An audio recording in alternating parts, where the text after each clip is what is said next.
Good morning, church. Today we're going to start a series of lessons about spiritual disciplines. And I need you to immediately let your arms down from the defensive posture when I use the word discipline. I'm afraid it's become a dirty word, and that's not what it means. It just merely means to follow. A discipline would be learning a skill so that you can follow better. That's all it is. A disciple was a follower. A discipline is a skill you've learned to help you follow. Unclench your fist, lower this. I know that people use the word discipline to mean punish or as something onerous or difficult, but that's not where we're going, all right? And in fact, we're not really doing a discipline per se today. We're getting ready for the discipline by talking about openness. I want to start with a poem. I rarely use poems, but when I was 16, I took a literature course that has stayed with me. I don't remember the teacher, but the book, a huge, heavy book, was one of the very few books I saved from my university days. It was full of treasures, and in them was a poem written by John Donne, D-O-N-N-E, if you want to look it up. John Donne, in the very early 1600s. You already know 2 lines of the poem early on and at the last because they're often used in book titles or in expressions or even in music. But it's entitled, "No Man is an Island." No man is an island entire of itself. Every man is a piece of the continent, a part of the main. If a clod be washed away by the sea, Europe is the less, as well as if a promontory were, as well as if a manor of thy friends or thine own were. Any man's death diminishes me because I'm involved in mankind, and therefore never sinned to know for whom the bell tolls. It tolls for thee. It is a poem that's meant to focus the mind on reality, on loss, and also on the value, the precious value of every human being and of every moment. I want to focus on no man is an island. We can focus on for whom the bell tolls another time. I want us, those of us who come from English-speaking nations, have heard people say, no man is an island, or for whom the bell tolls, or the death of any man diminishes me. We've heard these phrases. But when he says no man is an island, what does he mean? He means we are all interconnected. None of us can do all things. I've had people praise me because, I know neuroscience a bit, and I know theology a bit, and I know how to do public speaking a bit, and they'll be going, oh, I wish I had those talents. And these are people that know how to fix my house. I don't know how to fix my house. I can't make a chair. Oh, you could show me all the YouTube videos in the world and let me enter a big barn full of the greatest tools and wood there. Nope. My wife and I watch a lot of HGTV because she's a designer, and evidently this is required for husbands to join in. So I'll watch, and you'll have a couple of guys or ladies or somebody discuss, and they'll hold up a bit of wood and say, we're going to make a bed out of this thing. I've never thought, looking at a piece of wood, I'm going to make fill in the blank out of this thing. None of us know how to do all things. I've even had to remind my doctor on more than one occasion in my life, who was showing me deference because of my scientific background. I'd say, I don't know what you know about this. You're the world expert on this. Somebody comes to work on my driveway. We had to have it lifted up because it was sinking down. And they're being all, well, I'm sorry, but I'm going, no, you're the driveway lifting guys? I'm not. Just tell me what has to happen. None of us can work on our own. I'm aware that there are television programs where one guy is out in the elements. He has to find ways to make fire and purify water and eat, catch his food, or he'll starve to death. They've got TV cameras there. There's even one with a British ex-Special Forces soldier that shows up very often, and he even takes celebrities out and such. And it was revealed years ago that at night they go back to a hotel. Then they come back out and film the thing. none of us can do everything. I want you to consider the human face for a moment. It's a remarkable construct. But I also think the face is a remarkable lesson for us. It is a signal for the way we should behave. I want you to think about this for a moment. Instruction. Instruction is received, shared, and exchanged in various ways from one location. This brain box that we've got is covered by a face. And most of the face functions as a receiver, not a transmitter. We intake information from our skin, the nerves in our skin, from our eyes, from our two eyes actually, set at different angles. We need more than just one set of information. Two nostrils, one of which is bigger than the other. Go ahead, pause the video and go look. Yes, see? Your tongue, your hair, which hair basically is part of your skin. It moves some glands underneath and such. It's very valuable stuff. But all of that's to receive information. The breeze is coming from this way. The noise came from this way. The smell seems to be stronger over here. I'm learning facts through my ears. All of this stuff. We have a receiver. We also have a transmitter, but that's just the mouth. You know, tongue, teeth, the shape there. That's all that is. We could talk about, okay, some expressions might do as well. But to recap, we are built to receive a lot more information than we are expected to give. Please learn that. We do not learn through the mouth. Although, if you misuse your mouth, somebody might teach you a lesson. We don't learn through the mouth. The Navajo have a great expression, which translated into English is, we learn through the ears and not the mouth. Quiet is a good thing. And we'll get to a discipline of silence and a discipline of solitude in here. That's going to be really tough on some of you. But let's be aware, all disciplines are tough on somebody. For an introvert like myself who only speaks when I'm working, being in a cascade of noise is a problem. I need the quiet. Well, sometimes introverts need to be out and speaking and engaging. And sometimes extroverts need to learn. We don't learn through the mouth. Be quiet, receive information, and digest it. Don't receive it to bat it back out, but to digest it. We learn through these receptors. God designed us. We're going to move on from the face to the faces. Now, He designed us for community. That should be obvious. We were not birthed in the middle of a meadow by ourselves. We came from a woman who has been with a man. We are in a family. There's a community around us, a culture already existent when we arrive. What may not be obvious is that our faces and brains were built to be in a community. It makes sense then that our faces would be built to receive information many, many, many more times than we are to transmit or share information. We are to hear far more than we are to speak. When we speak, listen carefully, when we speak, we are cutting off any possible receipt of information because we're speaking now. We're thinking, we're speaking, we hope we're thinking, but our brain's doing something and we are speaking. It shuts down the ears. It even deadens the eyes somewhat to the expressions on the faces around. Have you ever heard somebody say the expression, read the room? What they mean by that is pay attention to the expressions around you.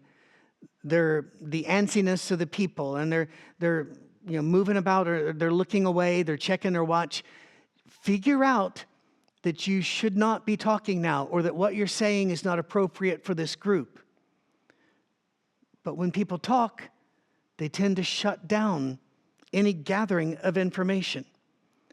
By the way, this is why the internet and email are so dangerous.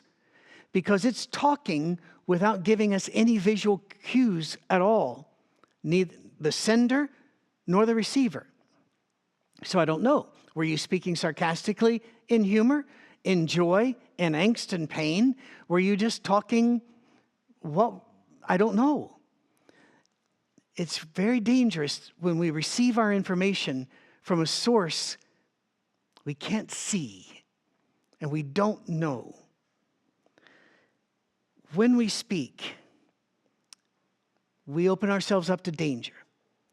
As our reading today out of James chapter 3, verses 13 through 18, it's important enough to look at it again. Who is wise among you? Who is understanding? Let them show it by their good life, by deeds done in humility that comes from wisdom. But if you harbor bitter envy and selfish ambition in your heart, do not boast about it or deny the truth. Such wisdom does not come down from heaven, but is earthly, unspiritual, demonic. For where you have envy and selfish ambition, there you will find disorder and every evil practice. Pay attention. This is the key point. All right? Ears open. But the wisdom that comes from heaven is, first of all, pure, then peace-loving, considerate, submissive, full of mercy and good fruit, impartial and sincere. Oh my goodness, we're going to have a sermon series on that last verse alone. That's so full of things that are not part of our society. Wise people to us aren't submissive. Wise people are the wise ones, and they tell us, and we submit. Wisdom needs to be submissive. Another word for that would be open. The wiser you are, the more aware you are of what you do not know and what you need to hear. I've been in many meetings where a group of wise men or men and women have held forth, this is where we are, and we're not willing to listen. We're not willing to question what they just said, to go back and re-examine the foundations of their thoughts. They were not wise. They thought they were, but they were not wise. Wise people are always open to let's think about that again. God designed us to speak, to be a hearer more than a speaker, a worker more than somebody being served. By the way, he gives us warnings in James, the first 12 verses, about speaking and the danger that speaking poses to the speaker. Perhaps that's why my job, speaking and teaching about Jesus, is the only job that God writes a warning label and slaps it on, saying that not let many of you be teachers, for you will receive the greater condemnation. If we get it wrong, we hurt other people. And therefore, we are guilty, and greater guilt than the people who hurt us and were misled. James makes sure we understand how very dangerous the tongue is. And I'm not talking in this sermon about the importance of not talking. No, it sounds like I am, but I'm not. What I'm explaining once again is when we are talking, we are not listening. When we are talking, we are not thinking and absorbing information. Therefore, our talking should be limited. Jesus says so, doesn't he? He even says, let your yes be yes. Let your no be no. Anything else is from the evil one. A Jewish expression, which basically means you go beyond that, you've opened the door for the wrong things to come out, and you've shut the door to learning. When we speak, we've shut down an avenue, an important one. And when we want to talk about disciplines, we need to stay open. Something you may not know is that you shut off your ability to hear well before you start speaking. Imagine yourself, put yourself in a situation, most of you have been there. You're in a room, you're having a discussion. It's a friendly discussion. It may even be a deep discussion about something you're passionate about, whether it's sports or theology or politics or whatever, but you're all in basic agreement, but you're sharing facts. Or you're at a party and people are telling jokes and funny stories, and they are funny. And you're thinking, I got to remember this one. I got to remember this one. And then you get home, you don't remember this one. Why? We know why. Neuroscience and psychology both show us why. Because you're so concerned about what you're supposed to say next, what story you can bring, what joke you can bring, or in what circumstance you might be able to tell the story you're hearing now, that you cannot absorb and retain the information. And so all of a sudden you go home and you go, I meant to remember, so I should have written those jokes down. I should have said something, but I forgot what I was going to say. Because you'd already shut off the learning by thinking about retaining or thinking about what you needed to speak. You become unteachable. We can get our feelings hurt and decide, I'm not going to listen to them anymore. I'm just shutting it down. The phrase, facts don't care about your feelings, was recently countered by an interviewee on television that I watched. Whenever the person was giving them facts, and they didn't like that. And they said, well, facts don't care about your feelings. And the lady looked and says, well, my feelings don't care about your facts. And I'm going, oh, dear lady, how do you make it through a day? Because facts are inviolable. Facts are immutable. The fact of gravity. You can say, well, I'm not going to fall because my feelings are I can fly. There's even a song that had a line in it, I believe I can fly. And every time it came on the radio, I was going, nope, you can't. I can remember studying the Bible with people and coming to baptism or coming to, I am the way, the truth, the life. No man comes to the Father but by me. Jesus in John chapter 14. And have people say, but if I believe that Jesus is the Son of God and he's the way, the truth, and the life, then that means my mom's in hell. And so I just can't do that. Well, that's not true, actually. What you believe about something is not the determining factor of where your mother spends eternity. As you already know, we did a very deep dive on hell last year. And I believe that almost universalism, I think God gets to people, but that's not the point. The point here is what you believe about things will not shift your mother's position once she's already dead and in the arms of Christ. But I'm interested in a mindset that's on display. The mindset that says, if I change my facts, if a new fact, excuse me, puts my current world into disarray, I must ignore the new fact. We see this all the time in politics, where you cannot find anything positive to say about the other side. Whenever they say this, you must say that. In Britain, I don't know if they're doing it anymore. This has been a long time ago since I lived there. But they would have a program every so often called Question Time. And Sir Robin would host it back when he was still with us. And there'd be a table, and there'd be people from the Labour Party and the Conservative Party and the Liberal Party and the Greens or whoever else was there at the time. And they'd go into communities like a town hall. And people would step up and say a question, ask a question. Do you agree, and should this be? And I've watched enough of those to know before the speaker starts speaking, before the second speaker starts speaking, what they're going to say. Because whatever the first speaker says, the second speaker must oppose it. I mean, it could even be, do you believe that we shouldn't be bashing kittens on the head? And then, the Tory might say, well, I think bashing kittens on the head's a terrible thing.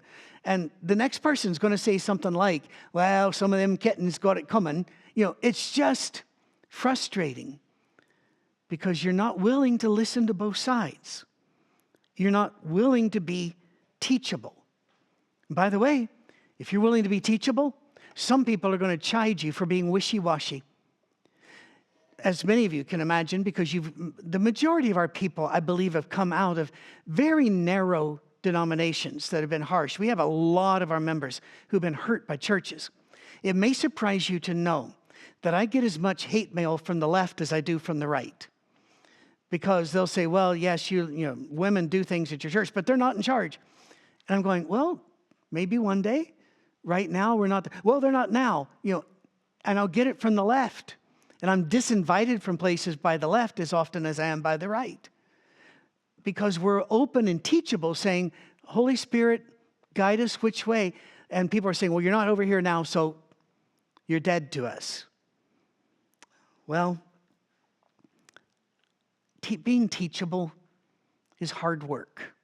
I'm asking you to approach this spiritual discipline series willing to do some hard work on yourself. I have to do it on me every day.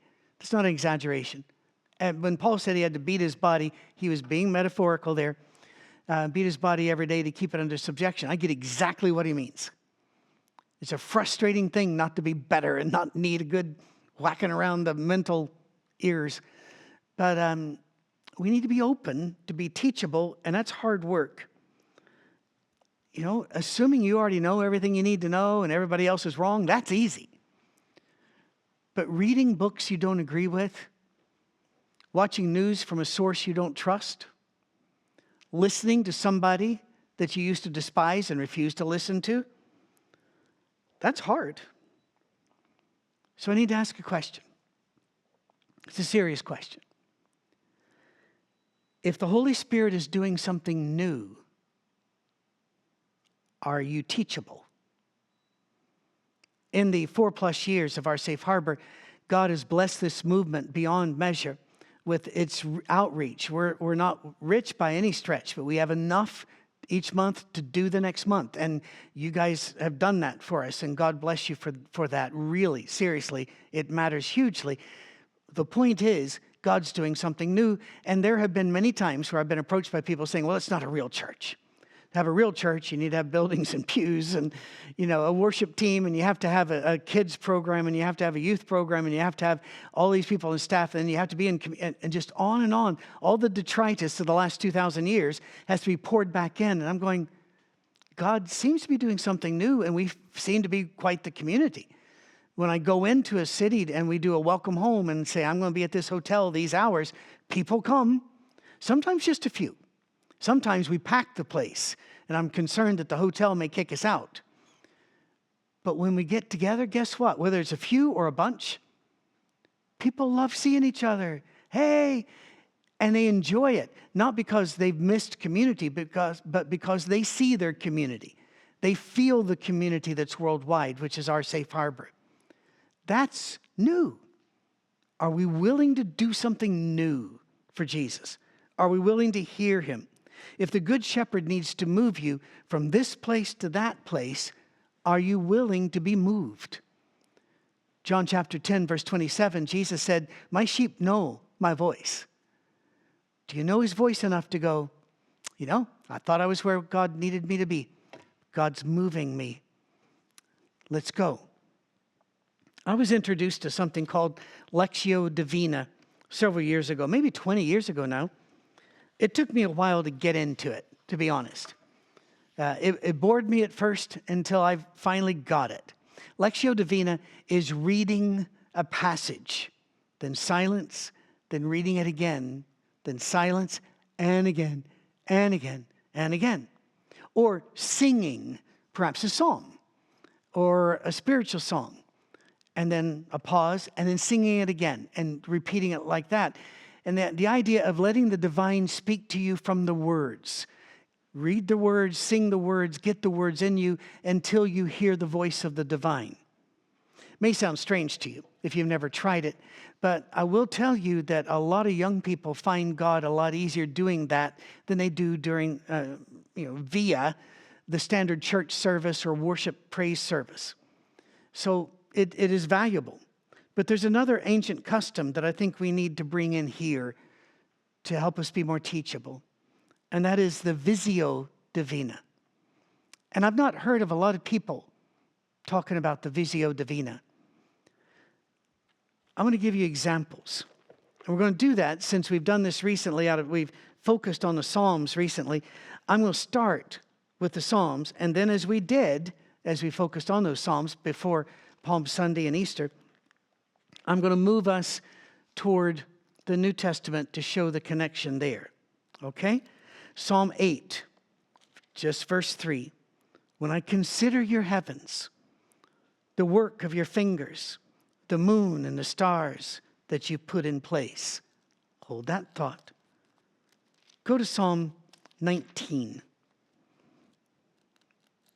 19, verses 1 through 4. The heavens declare the glory of God. The skies proclaim the work of his hands. Day after day, they pour forth speech. Night after night, they reveal knowledge. They have no speech, they use no words, no sound is heard from them, yet their voice goes out into all the earth, their words to the end of the world. Very much visio divina, but we're not done. Psalm 24, verse 1. The earth is the Lord's and everything in it, the world and all who live in it. And then go all the way to the Brit Hadashah, the New Testament, to the book of Romans, chapter 1. Some of my favorite verses right here. I don't like that it starts with wrath, but it's in the middle of a discussion and it needed to be there. So verse 18, Romans 1. The wrath of God is being revealed from heaven against all the godlessness and wickedness of people who suppress the truth by their wickedness. They're being wicked so they can't hear the truth. Since what may be known about God is plain to them, because God has made it plain to them. For since the creation of the world, God's invisible qualities, his eternal power, his divine nature, have been clearly seen, being understood from what has been made, so that people are without excuse. If you'd used your face as a receptor and opened up your brain, you would have seen God. Alexander Campbell, one of the founders of the Stone Campbell movement, or the American Restoration movement, from which was birthed the Independent Christian Church, the Disciples of Christ, and the Churches of Christ, said that God speaks to us through two books. One is the book of Scripture. The other is the book of nature. But I found a quotation from Ted Loder, L-O-D-E-R, if you want to look him up, describing Visio Divina. And I read it several times and thinking, I could not say this as well as this man. So I'm going to quote Loder here. I am so thankful to be alive, breathing, moving, sensing, wide-eyed, cock-eared alive in this mysterious instant, at this luminous time, on this nurturing earth, this blue pearl of great price swirling through uncharted space, attended by vigilant stars. I am eager to miss no message of grace in this ballet of beauty, or in the cramp of struggle of this incredible gift of life. Wow. I'm not going to be poetic here, and I'm going to try not to be all Mr. Science on you here, but we only see reflections. Do you remember that lesson somewhere in general science maybe, or maybe you did something with optics and physics or the like, so that whenever you look at an object, let's say the black band of my watch here, the fact is that the band is not black. The band is every color but black. The reason you see black is because it has absorbed the other colors, but it reflects black. When you look at the sun, don't look too long, and you see, oh, it looks yellow or it looks orange. It's because that's the color not being absorbed. It's being reflected out to us. If this is new for you, just hang on, all right? It's all right. Our eyes see shapes and colors and waves that are reflected off the objects we observe. I find that fascinating and wonderful because I consider all creation to be a reflection of the wisdom, care, and the character of our God. I'm on X, formerly known as Twitter, and some of my favorite accounts are done by astronomers or by people of the space agencies or those that are able to put together pictures made from our probes and our satellites. It is just phenomenal. In fact, even the screensaver on my phone is one of the galaxies, one of a spiral galaxies that just blew me away when I saw it. I see God when I see things. People, trees, flowers. I see God. One of my heroes was Johann Kepler. If you don't know him, that's fine. I'm going to introduce him to you now. Out of the 1500s is when he lived. So everything I've learned about him wasn't firsthand, fair enough. But Johann Kepler, he advanced the cause of science like it had never been advanced before. He helped pull Europe out of the morass it was in, and by so doing, pulled the world out of darkness by applying scientific, specifically mathematical principles to everything, every object in the universe, and even to the space in between the objects. Plato and Aristotle thought that the earth was a special case, that all the rules on earth were only for earth, and all those other planets out there, all those other stars and phenomena in the sky were completely different. You know, they might be gods or they might be whatever, but the rules for earth were special.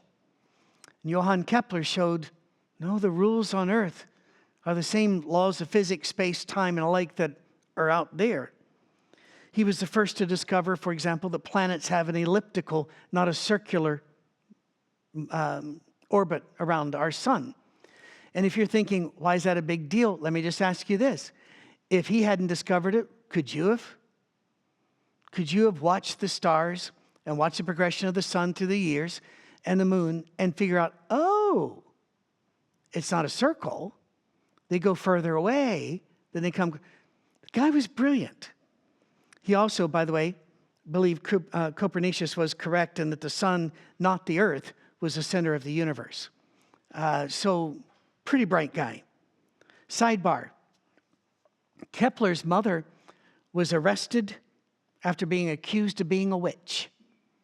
When she was put on trial, he was the defense attorney, and his use of logic and mathematics and reality got her released, and it shut down the witch hunters in that area. They could no longer use fear and myth and intimidation and accusation because they had to come against hard, cold facts because of Kepler.